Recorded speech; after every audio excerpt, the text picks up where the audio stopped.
Pagbasa mula sa Aklat ng Kawikaan. Sa lahat ng nilikha ni Yahweh, ako ang siyang una.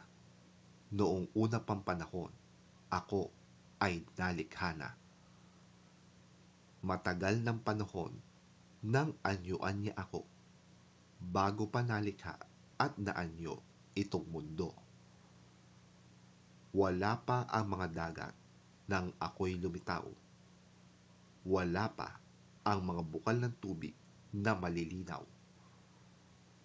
Wala pa ang mga burol, ganoon din ang mga bundok, nang ako ay isilang dito sa sansinukob.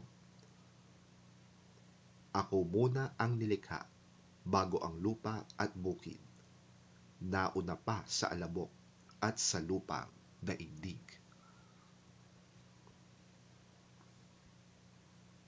Nang likhain ang mga langit, ako ay naroroon na. Maging nang ang hangganan ng langit at lupa'y italaga. Naroon na rin ako nang ang ulap ay ilagay at nang kanyang palitawin ang bukal sa kalaliman. Nang ilagay niya ang hangganan nitong dagat, nang ang patibayan ng mundo ay ilagay at itatag. Ako'y lagi niyang kasama at katulong sa gawain. Ako ay ligaya niya at sa akin siya'y aliw. Ako ay nagdiwang ng daigdig ay matapos. Dahil sa sangkatauhan, ligaya ko ay nalubos.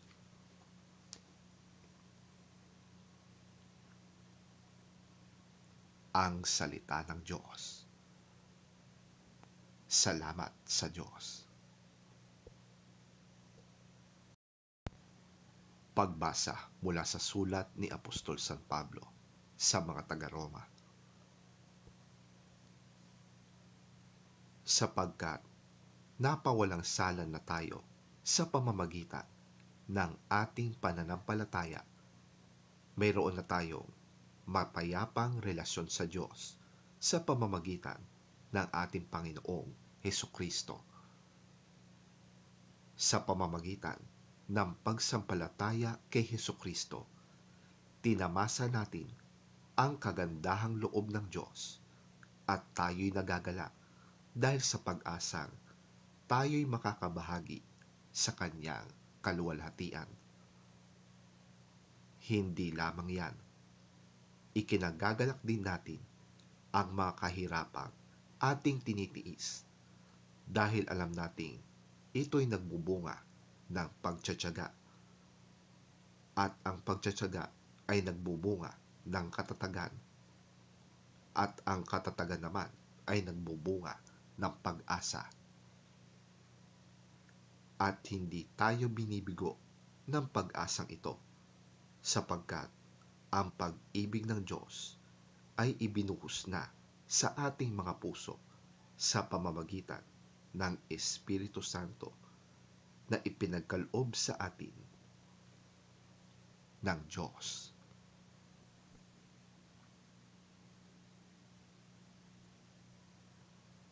Ang salita ng Diyos. Salamat sa Diyos.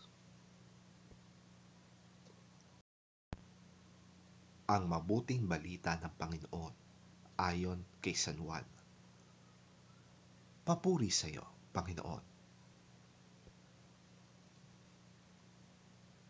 Marami pa akong sasabihin sa inyo, subalit hindi pa ninyo kayang unawain ngayon.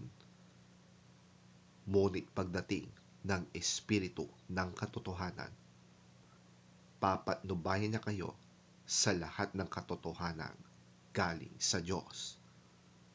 Sapagkat ang sasabihin niya ay hindi mula sa kanyang sarili, kundi ang kanyang narinig, at ipahahayag niya sa inyo ang mga mangyayari sa hinaharap.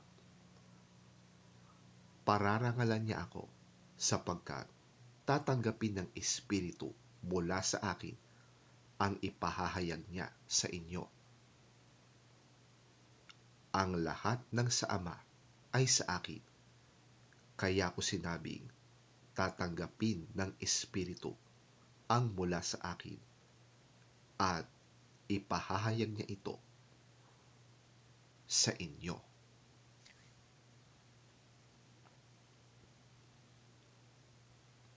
Ang mabuting balita ng ating Panginoon. Pinupuri ka namin, Panginoong Hesukristo. I have much more to tell you, but now it would be too much for you to bear. When, however, the Spirit comes, who reveals the truth about God, he will lead you into all the truth. He will not speak on his own authority, but he will speak of what he hears, and will tell you of things to come. He will give me glory, because he will take what I say and tell it to you. All that my Father has is mine. That is why I said that the Spirit will take what I give him and tell it to you.